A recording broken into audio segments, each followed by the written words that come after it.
Support for Just Seen It comes from Acorn, distributors of Miss Fisher's Murder Mysteries, a modern detective series set in 1920s Melbourne. Now on DVD and Blu-ray.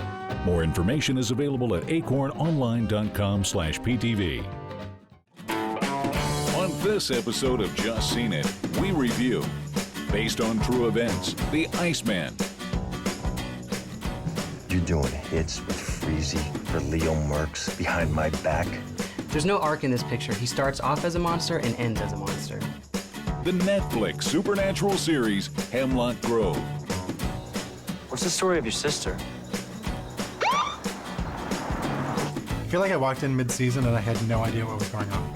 The action comedy, Pain and Gain. When's the last time you paid your rent when it was due? I got a plan to change that. There's a disconnect here between the humor that Michael Bay puts on screen and the humor that this material calls for. And Iron Man 3 with Robert Downey Jr. Stopping the Mandarin is priority, but it's not superhero business. No, it's not, quite frankly. It's American business. Our director, Shane Black, really proves that he can handle big-budget action movies, but most of the time, the movie just feels like it's coasting. All right here on Just Seen It.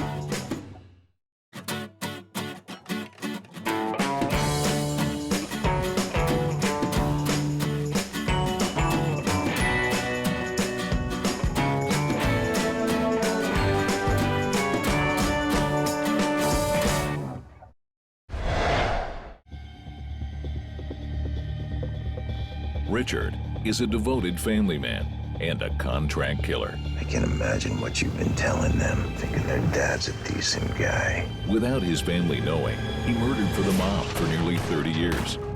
I'm good at what I do. What about leaving witnesses at a murder scene? I don't kill women or children. But when a hit goes wrong, his secret life is exposed in The Iceman. Hi, I'm Brenna. Hi, I'm Melissa. And I'm Salim. Our new review cometh, The Iceman, starring Michael Shannon as notorious mob killer Richard Kuklinski. We've all just seen it. We have a new reviewer, Melissa. How you doing? I'm fantastic. Thank you guys for having me. My name's Melissa. I am from wearemoviegeeks.com.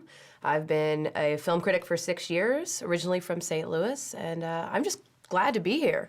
This movie is about Richard Kuklinski, who is a contract killer, and it's his life. It's a story of events. It goes, this happened, then he got married, then he started killing, then he got fired from killing, and then, and that's pretty much how this film is. They're trying to make this a character-driven movie. Michael Shannon's character, Kuklinski, they're making him a family man. They're concentrating on that. They're trying to make him likable. This is a story of a murderer. I think where they went wrong with the writing of this is they based it off of both the Anthony Bruno book along with the Iceman tapes, Confessions of a Killer, which was a documentary in 1992 on HBO. The fact that they're putting something fictitious and trying to blend it with a true story, normally you'd think that would be a great time, but they just didn't blend the two well. I agree. There could have been so much in this film, especially because Richard Kuklinski, he's this mob killer, and I think that's what they really were going for. This guy killed over 100 people. Let's just show how he started off as a monster and becomes even more of a monster. Part of what's interesting about Kuklinski is that he didn't just have one MO. He killed in a multitude of different ways, which is why it was so difficult to catch him eventually. Kuklinski, right? Yeah. Robert Prongi. Introductions are long overdue. Who's the girl? I don't know. Can you let her go? I don't kill women or children. There are some murders in this. There's quite a few, actually, and none of them are really remarkable. They're kind of boring. They're a little flat, and you're like, eh? We don't get into his psyche. We don't start with this character as a kid, so there's not that much of an arc. The only time we really find out about him as a kid is when he talks to his brother, played by Stephen Dorff, talking about being in an abusive relationship with his father. But again, we are told this. We're not shown any of it, and if we are shown it, it's for 20 seconds, not enough to really give us any emotional connection to this character. There actually is no arc in this film because he's the exact same person at the end of the film. He starts off being a murderer, then he gets a job, then he's a paid murderer, and then he's a jailed murderer. All right, Roy, do you mind moving down the block? My daughter's birthday's going on in there. Roy, I have guests. My whole family's there. Maybe I should go and say happy birthday to her. I love Ray Liotta, but Ray Liotta is Ray Liotta in every film that he's in. He plays a great bad guy. He does a great job with it. I kind of want to see him do something else, though. I loved Michael Shannon. He was incredible. He's immediately the scariest guy that you've ever seen. And there's scenes where he just loses it, and it's really terrifying. I love Michael Shannon. I was really excited about this because I want him to star in more things, because I really like him. There were certain points I feel where his performance was a little obvious. Like, there's a couple scenes where he was angry, and he was like being really visually angry, and I think that maybe somebody told him that, okay, you have to be angry in this scene. No, angrier, angrier. Yeah, no, I felt the on the surface, and I felt it probably came because of the writing. Like, I started wanting a voiceover, like a Dexter voiceover of sorts, because he would mumble sometimes whenever he would get really angry, and I wanted to know what he was saying, because this is obviously what he's thinking about when he's going into killing or when he's getting angry, but we never got any of that. No, absolutely not. You know, it doesn't matter how many layers he can put into his characters, which, I mean, he's incredible. The writing just fell flat in this. They really dropped the ball. Roses are red, violets are blue. My Annabelle is as golden as the light of the moon. Salute! I'm not finished. It was nice to see Winona Ryder for a while, because we haven't seen her in a long time, and she did some character work in this. I still cannot wait to see her in more films. I don't think she's utilized enough. She looked gorgeous in the film, and she's gorgeous. I want to see her in more movies. The director, Ariel Roman, I think he felt like he had a great dichotomy of Richard Kuklinski and his murdering life and his family life, because he begins the film with somebody asking him, you know, do you regret anything? And then the last part of it is, he doesn't regret anything except for hurting his family. And you imagine that the director felt that that was the meat of this picture, but unfortunately, because we don't get any, you know, inner life of Richard Kuklinski, it falls short. It could have been. It could have definitely been that. That could have been the through line of the film. Instead, it's just sort of like I said, it's chronological, and they show him killing things, and they show him at home with his family, and then there's a little bit of it mixing, but it never actually comes to a head together.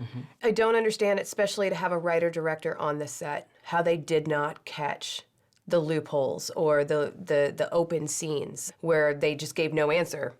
He could have just edited something on set and said, wait, this doesn't make sense. But he wrote it and directed it. I expect more out of a writer-director, I do. A great performance from Michael Shannon is not hot enough to save this cold picture. Skip it. Because this film is a combination of a fictitious tale along with a true story, I feel like they just really missed the mark. Still, Michael Shannon's great, so I say stream it. There are better hitman movies out there, like Collateral, but for this one, skip it. All right, our votes add up to a half a ticket, which is a skip it for The Iceman. Cheers. Cheers.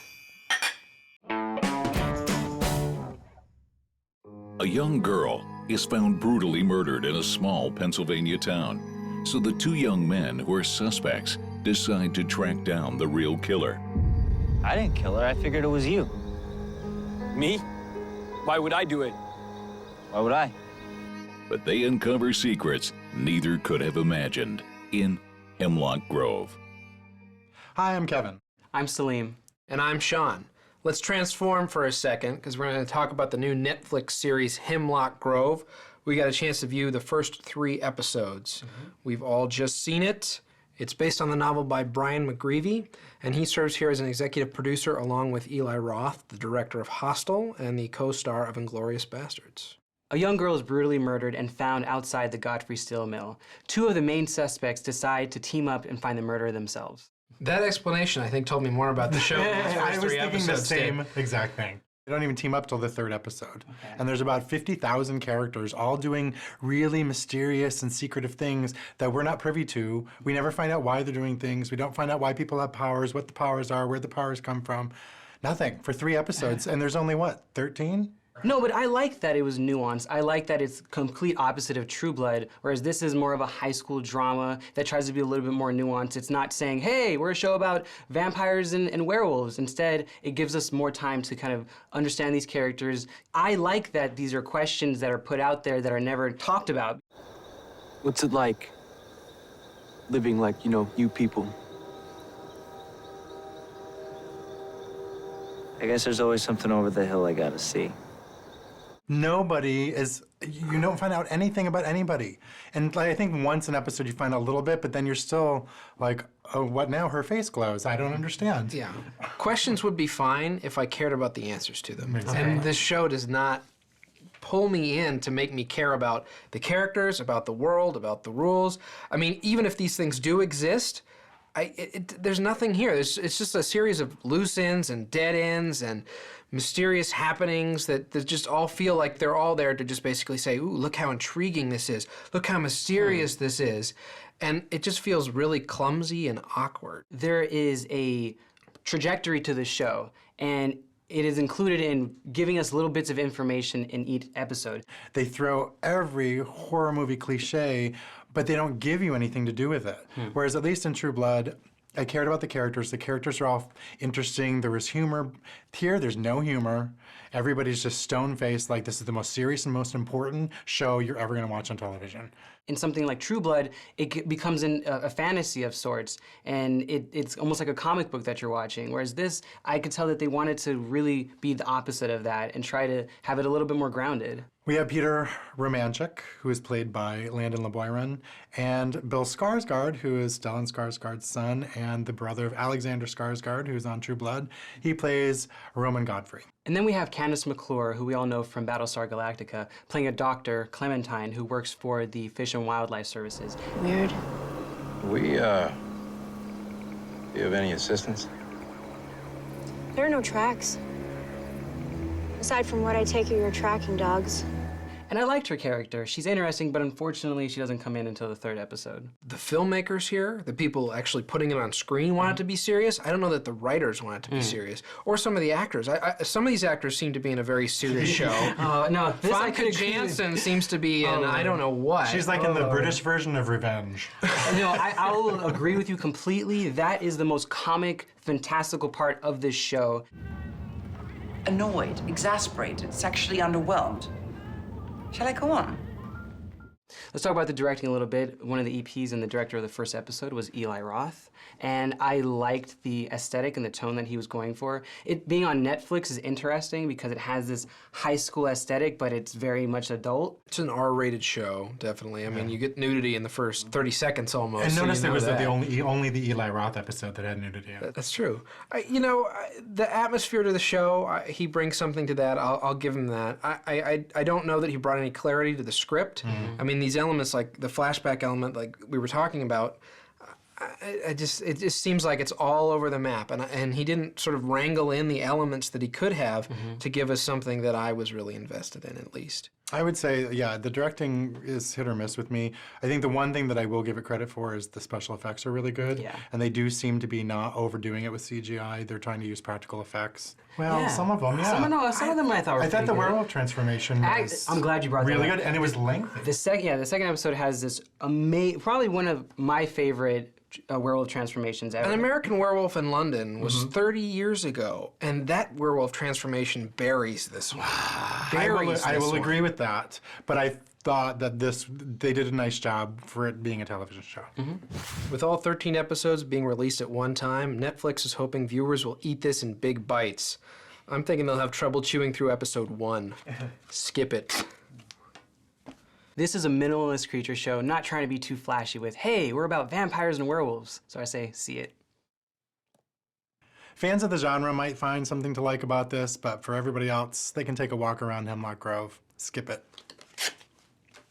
All right, our votes add up to 1 ticket, which is a stream it for Hemlock Grove. Cheers. Cheers. Is it a full moon tonight? For our DVD pick of the week, we'd like to suggest Fringe, the complete series out on DVD and Blu-ray. This supernatural series, created by J.J. Abrams, ran for 5 seasons on Fox, and soon became a cult favorite, spawning a comic book series and an alternate reality game. Today is the day for which we were created. We're gonna finish what they stopped us from doing 20 years ago. We are insurgents. This is antimatter. You're smart, you do the math. Fringe, which pays homage to both The X-Files and The Twilight Zone, teams up FBI agents and scientists to solve a series of unexplained and often ghastly occurrences. Also out this week is Safe Haven, and we gave that romantic drama a stream it. So there you have it, a supernatural TV series and a movie adaptation of a Nicholas Sparks novel, both for your home theater experience. Enjoy!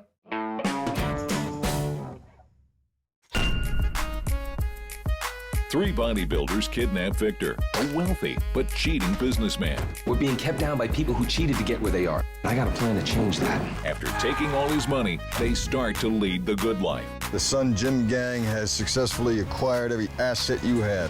What happens now? Now I go to work. But Victor is bent on getting revenge against them all in Pain and Gain. Hi, I'm Sean. I'm Aaron. And I'm Liz. We've gathered here to review the newest film from Marky Mark, Monk, and The Rock, Pain and Gain. We've all just seen it. John, why don't you start us off? So this is Michael Bay's first non-Transformers film since The Island back in 2005. And this has less explosions than Transformers 3. It has a much smaller budget than Transformers 3. So people are excited about this because they think Michael Bay might be doing something unique and interesting and different. Even if he is doing something unique, interesting, and different, it still comes out to be just truly awful. There's no motivation for the actions of these characters, and I think that's what's so frustrating, the fact that it's missing from the script. No, the character motivations aren't crazy in-depth, but Anthony Mackie's character, he uses steroids, he is suffering from issues in the below department, and he needs the money to kind of fix his equipment. Are you currently using steroids? No, ma'am. When's the last time you injected? Monday. Yesterday. Okay. I threw them all out.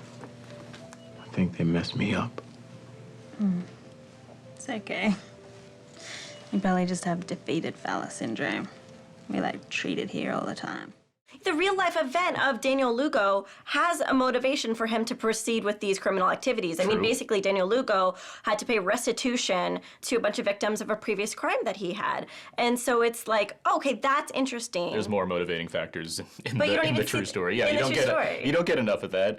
But for the story that I've read, compared to this movie, I think it's impressive that the screenwriters are able to make a movie out of it, because there's some really ridiculous things that happened in real life, and somehow it fits into the confines of a narrative. I'm not saying it's a perfect narrative, it's very messy, and Bay's style really makes that show, but I was strangely compelled by how this movie played out.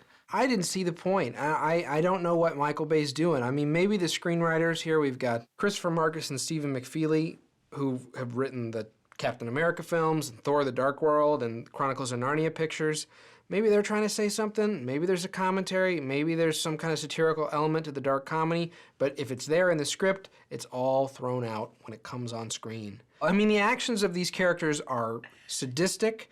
They torture people, they kidnap people, they murder people, they attempt to murder people. It's a dark action comedy. It's a very dark action comedy. Michael Bay has a very big problem with his style overweighs some of the comic elements. I think there is an inherent amount of comedy in this movie that could be played better were a different director maybe to have handled it.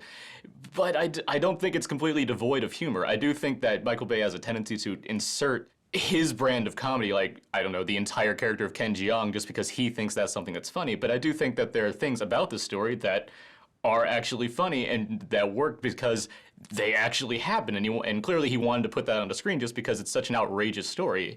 Well, the problem is that he shortchanged character development in the voiceover. You learn more about these characters in voiceover than you do through dialogue or their actions, and that's just a cheat. And then the other part is that I think it's the technical elements. He should have directed the editing to reinforce the comic elements of the script, and then therefore it would have been a great mix of darkness and comedy and awkwardness, and I think the tone would have worked, but the tone didn't succeed because he didn't emphasize the comedy in the cut. No, see, I think that the tone is such that he doesn't understand that this story has dark elements. I think you just think he thinks it's just hilarious. I just think he thinks these people are so dumb. This is so funny to show these 3 really stupid people on screen doing stupid things. Well, there's a sadistic feeling to the film. But I still think Michael Bay plays it as if it's funny all the way through. Where'd he go? You see him? Where the hell is he?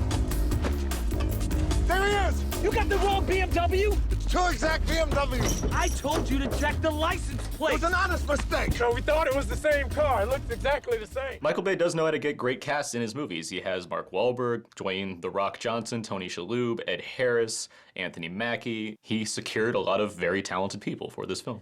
If you're going to see this movie, it's for Dwayne Johnson.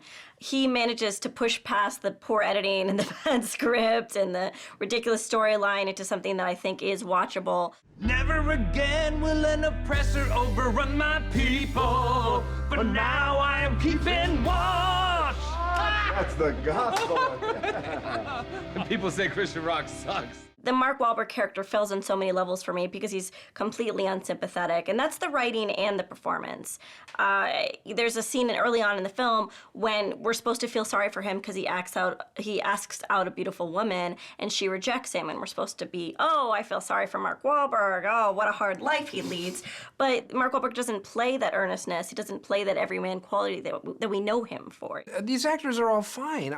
They're just not playing anybody I want to see them play. I'm gonna go ahead and blame who I want to blame, which is Michael Bay, because I think he represents a lot of things that I don't appreciate about cinema. And I think that he chose to focus on the wrong elements in this script, and that's what made it the problem that it is. Pain and Gain's dark humor and glossiness may overwhelm some despite its leads and compelling story. I say stream it. Pain and Gain lives up to half of its title. Skip it. Michael Bay has an abundance of resources at his fingertips, and yet still this film fails on so many levels. It definitely has an audience, but it's not me. Skip it. Our votes add up to a half ticket, which is a skip it for Pain and Gain. Cheers. I've been at the gym lately, by the way. I'm getting ripped. Uh-oh. Tony Stark is nearly killed after the Mandarin destroys his home. But as he hunts down his attacker, Tony uncovers a much deeper threat. When his girlfriend Pepper is kidnapped, Tony risks his life to save her in Iron Man 3. Hi, I'm Brenna. I'm Aaron. And I am Iron Man. No, just kidding, I'm Sean. But we're gonna discuss Iron Man 3, which is the first film in Phase 2 of the Marvel Cinematic Universe. Phase 1 ended with the Avengers, and now we have Phase 2, which is going to have the sequels to Captain America and Thor, along with Guardians of the Galaxy and eventually the Avengers 2. Iron Man 3, we've all just seen it. Should we blast off talking about this one? Yeah, okay. Okay. What? We pick up with Tony Stark after the events of the Avengers, the big battle in New York City. He's keeping to himself, building lots of suits, but he comes out of his lab to deal with a terrorist known as the Mandarin. Listen, the film is entertaining in fits and starts, and Shane Black knows how to stage an action sequence like a lot of the people in this Marvel universe, but the script is, it felt like there was a longer draft at some point, and it got, shuffled into this final draft, and there are things that are just left that are not fleshed out. You got this pseudo-romance between Pepper Potts and Aldrich Killian, the Guy Pearce character, goes nowhere, means nothing. Yeah. Let me just say that I appreciate Shane Black being the writer-director. I am a big fan of Shane Black. I really like Kiss Kiss Bang Bang, which is a film that he did a few years ago. It's one of my favorite films, in fact. I think the thing that he brought to this film that really helped it was his sense of humor. Not trying to be a dick, Tatum. Do you mind signing the drawing? If Richard doesn't mind, you all right with this, Dick? I loved you in A Christmas Story, by the way. But overall, I really feel like the script was formulaic, and that was a problem for me. I loved it, but I still feel that I will be the first to admit that there were problems with it. But I didn't think it was that formulaic. I've actually found myself on the edge of my seat, not quite sure what was going to happen next a couple times. Really? There was one twist that did make up for it, but I don't think that's enough to save all the other twists that were easily recognizable. I forgive it because of the amazing performances. I feel that this is probably the most powerful performance in the series yet for Robert Downey Jr. because he's emotional. He's got post-traumatic stress disorder and insomnia, and he experiences a lot of loss. And we see a lot of vulnerability and depth to his portrayal of this character that we haven't seen before. I got you. I got you first. I felt that Gwyneth Paltrow's performance was actually pretty strong in this because she had to have more depth and vulnerability as her character Pepper Potts had to deal with Tony Stark's problems. The one person that I did enjoy, though, was Ben Kingsley as the Mandarin. Sexy Beast and Gandhi pretty much proved to me Ben Kingsley can do anything. But the character's not on screen enough. He butts up against some of the problems that the script has, so does Rebecca Hall. I mean, I thought her character was problematically underdeveloped. Well, when you have Guy Pearce as another villain, Ben Kingsley and him are basically jockeying for power throughout the film, and Guy Pearce's performance is serviceable, but he's even got a lack of character development, in my opinion, and so it really hinders how much he can do with this character. I'm more forgiving of this because I found it to be enjoyable no matter what.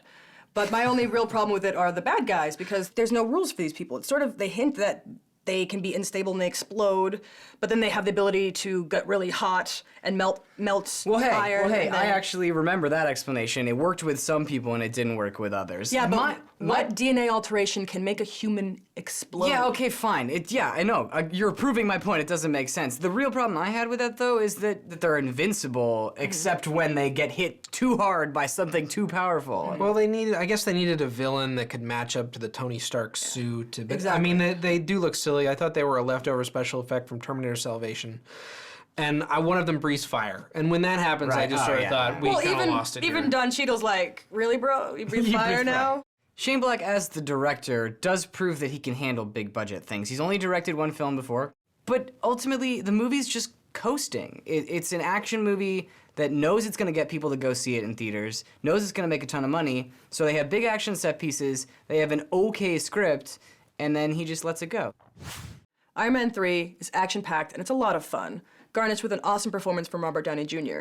So I still say, see it. While Iron Man 3 is entertaining at times, for me, it was a disappointment overall, so I'm gonna say stream it. Iron Man 3 shows that Marvel's Phase 2 has a lot of visual spectacle that's entertaining, but the writing doesn't measure up. Stream it.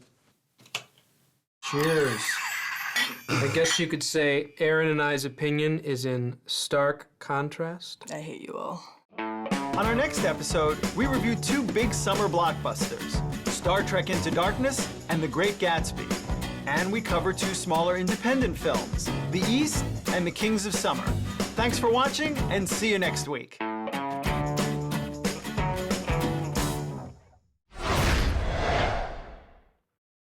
Scabbard! Can I transform at the end? Scabbard!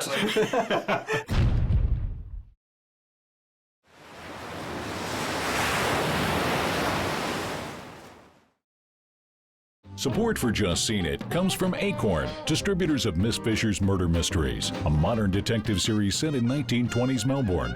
Now on DVD and Blu-ray. More information is available at acornonline.com/PTV.